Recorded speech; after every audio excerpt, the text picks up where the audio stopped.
San Jose, California on Halloween offered a blend of sun-drenched autumn days and chill, fog-laden nights. Yet for many, the true spirit of the season was embodied not by quaint pumpkin patches, but by the sprawling labyrinthine edifice known as the Winchester Mystery House. This architectural anomaly, a Queen Anne-style mansion perpetually under construction, was not just famous for its bizarre design: stairs leading to ceilings, doors opening into walls, windows overlooking other rooms, but for its legendary hauntings. For Dr. Cassandra Vance, a structural engineer with a keen interest in historical architecture and a staunch disbeliever in the supernatural, this Halloween offered the perfect opportunity. She was leading a restricted overnight study, utilizing advanced LiDAR and structural analysis tools, hoping to uncover the hidden mathematical logic or engineering eccentricities behind Sarah Winchester's seemingly insane blueprints, thereby debunking the persistent myth that the house was built to appease vengeful spirits. Cassandra, a woman of meticulous precision and unwavering logic, dismissed the tales of spirits guiding Sarah Winchester's hand. She believed every oddity had a rational explanation: structural flaws, modifications to accommodate her growing infirmities, or even just random whims of a wealthy, eccentric widow. Her team consisted of 2 graduate students, Kevin and Maya, equally bright but more susceptible to the house's chilling reputation. They arrived on the evening of October 31st, the air crisp and carrying the faint scent of eucalyptus and damp earth, punctuated by the distant strains of Halloween revelry from downtown San Jose. The house itself loomed against the twilight, a silhouette of turrets, cupolas, and oddly placed chimneys, its very structure seeming to defy logic. A cluster of glowing, carved pumpkins lined the winding path to the mansion's imposing front door, a festive touch by the current management. But their orange glow seemed to pulsate with an unnerving, almost sentient light against the deepening gloom. Their designated study area was the notorious Séance Room, a small, octagonal chamber at the heart of the mansion, where Sarah Winchester allegedly communicated with the spirits of those killed by Winchester rifles. Cassandra had chosen this room precisely because it was the epicenter of the house's spectral claims, hoping its mundane reality would expose the folly of such beliefs. They set up their advanced equipment: motion sensors, electromagnetic field, EMF detectors, thermal cameras, and intricate laser scanners to create a precise 3D model of the room. A single battery-operated jack-o'-lantern, its orange LED flickering steadily, sat on a dusty, antique table, a practical light source among the sophisticated gadgets. Hours passed.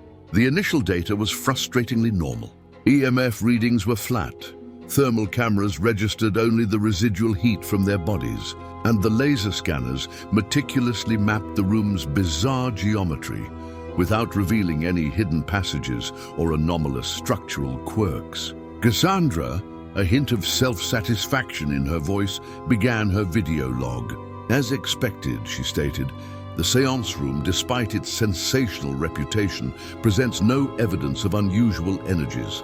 The house, in all likelihood, is a marvel of architectural quirkiness, not a paranormal nexus. But as the clock's old chimes echoed midnight, marking the shift to All Hallows Day, a subtle yet profound change began. The air in the Séance Room grew heavy, thick with a scent of old roses and metallic gun oil. The single jack-o'-lantern's LED light flickered wildly, then pulsed with an unnervingly bright, almost malevolent orange. The temperature dropped sharply, causing visible condensation in the chilly air, and the EMF detector, previously dormant, screamed to life, its red lights flashing like an emergency beacon. Then, from the walls themselves, a faint, rhythmic tapping began. It wasn't random. It was a slow, deliberate cadence, like an unseen hand knocking on ancient wood. Cassandra's scientific composure cracked. Kevin and Maya exchanged wide-eyed, terrified glances. This was not a structural anomaly. This was intelligent. Is anyone here? Cassandra whispered, her voice tight with a fear she hadn't anticipated. the tapping stopped. A low, mournful sigh, heavy with centuries of sorrow, permeated the room, seeming to emanate from the very foundations of the house. Then from the darkest corner of the octagonal chamber, a shimmering, translucent figure began to coalesce. It was the ethereal form of a woman, dressed in a faded, elegant Victorian gown, her face a mask of profound grief, her eyes hollow, yet burning with an intense, pulsating orange light. She held no hammer, no blueprint, but her gaze radiated an architectural purpose that transcended the living. Sarah Winchester, the spectral architect herself. And she was here. Cassandra's mind reeled. The impossible was staring her in the face. This was not a residual haunting, but a sentient, powerful entity. Sarah Winchester, or rather, what remained of her tormented spirit, was now undeniable. You built this," Cassandra stammered, pointing a trembling hand at the walls. The spectral Sarah did not speak. Instead, a torrent of vivid, horrifying images flooded Cassandra's mind. She saw battlefields strewn with the dead, the sickening thud of falling bodies, the metallic tang of blood. She saw her own hands, stained with spectral gunpowder, constructing endless rooms, not for expansion, but for confinement, for appeasement. She saw the spirits of the fallen, not just hundreds, but thousands, their eyes burning with orange rage, pressing in on her, demanding peace. She saw Sarah, driven by guilt and fear, consulting mediums, frantically adding rooms, stairs, doors to nowhere, trying to confuse, trap, or satisfy the ceaseless demands of the spectral victims of the Winchester rifle. The house was not an architectural folly. It was an elaborate, desperate, and ultimately futile spiritual prison, designed to contain a ghostly army. The pumpkins outside, she realized, were not mere decorations. They were the spectral beacons, the eyes of the restless dead. Drawn to the house on this night, the images clarified a horrifying truth. The house was a living manifestation of Sarah Winchester's desperate pact with the other side. She had been tasked not with building a home, but with building an eternal labyrinth, a cage for the spirits of the dead, lest they claim her for their own. The orange glow in Sarah's eyes and in the pumpkins outside was the very essence of their tormented, unfulfilled rage. Amplified on Halloween night, the Séance Room grew colder, thicker with unseen presences. Cassandra felt phantom hands, cold as grave dust, pulling at her hair, tugging at her clothes. Kevin and Maya huddled together, whimpering.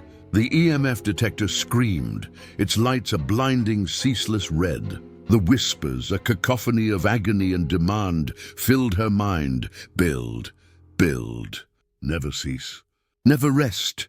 Sarah Winchester's spectral form glided closer, her hollow orange eyes fixed on Cassandra. Her translucent hand reached out, not for her throat, but for her mind, seeking to transfer the unending burden of her architectural torment. "Continue," her silent voice echoed in Cassandra's thoughts. "The building must never cease, or they will claim us both." Cassandra, caught between terror and a sudden profound understanding, fought against the mental intrusion. She recalled an obscure historical footnote, a rumor that Sarah Winchester, in her rare moments of lucidity, had sometimes sought a way to free the spirits, not just contain them, but was always thwarted by the overwhelming power of the restless dead. She remembered a specific coded entry in one of Sarah's hidden journals, discovered by previous researchers but dismissed as a rambling, incoherent prayer. It spoke of a key of release, an architectural paradox that, if built correctly, could reorient the spirits to the great beyond, rather than endlessly confine them. The key was a specific, intentionally misplaced archway, designed to be discovered only on Halloween night, when the veils were thinnest, and if dedicated to an act of genuine remembrance and peace. With a desperate surge of adrenaline, Cassandra broke free from the mental hold. "The key!" she gasped, pointing a trembling finger at Sarah. "The archway of release. You sought to free them, not just contain." Sarah Winchester's spectral form flickered violently. The orange glow in her eyes wavered, a flash of surprise, then a deep, ancient longing. The incessant tapping resumed, but now it felt less menacing, more like a desperate plea guiding them. Cassandra, her engineering instincts kicking in, began to scan the walls with her advanced LiDAR system, searching for an anomaly, a structural paradox that Sarah's journal entry had described. Gavin, despite his fear, joined her, recalibrating the scanners. Maya, though still trembling, focused on the EMF detector, whose erratic spikes now seemed to guide their search. The phantom hands still tugged, but less with malevolence, more with a desperate, pleading urgency. They found it.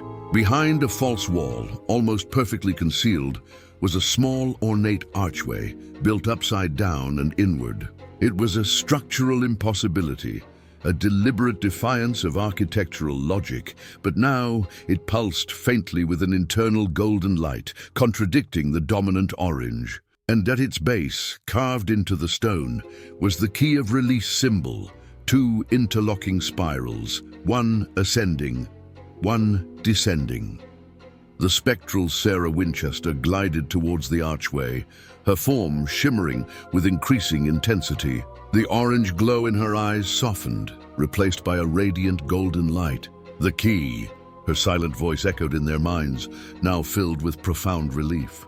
It was meant to be found, for their peace, for my own. As Sarah Winchester approached the archway, the multitude of shadowy forms in the room, the unseen wardens, also shifted. Their malevolent orange eyes softened, becoming a gentle golden glow. They no longer radiated anger, but a profound, weary yearning. One by one, they began to drift towards the archway, their forms dissolving into shimmering golden particles that streamed through the inverted arch, spiraling upwards, disappearing into an unseen celestial light. Marie Laveau, her form still flickering, fixed her glowing eyes on him. "You invoke the old ways, unbeliever?" A desperate move. Sarah Winchester stood before the archway, her spectral form glowing with a brilliant golden light. She turned to Cassandra, a faint, peaceful smile gracing her translucent lips, a smile of profound gratitude and a liberation that had been centuries in the making. Then with a final silent nod, she too dissolved into shimmering golden particles that streamed through the inverted arch, ascending into the light, finally finding her eternal rest. The room returned to its chilling stillness, but the oppressive malevolence was gone. The EMF detector fell silent, the temperature normalized. The single jack-o'-lantern's light, though still orange, now burned with a steady, comforting glow.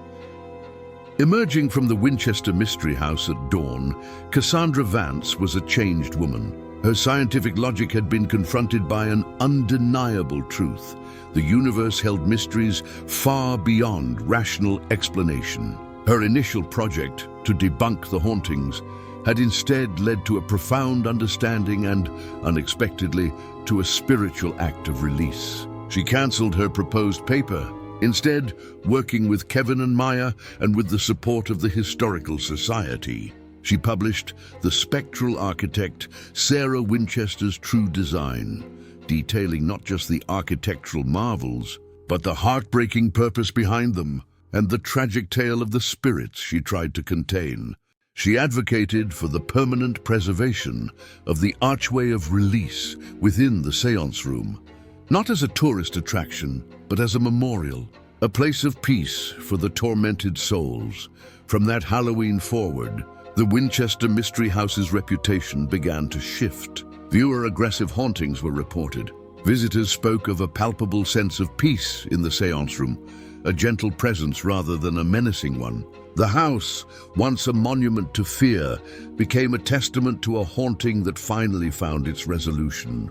And Dr. Cassandra Vance, the once skeptical structural engineer, became an unlikely guardian of its spectral history, ensuring that on every Halloween, the tragic tale of Sarah Winchester and her unseen wardens was remembered, not as a mere ghost story, but as a poignant narrative of eternal confinement and, finally, a hard-won peace. The jack-o'-lantern in the Séance Room became a permanent fixture, always lit, a silent promise to the liberated spirits.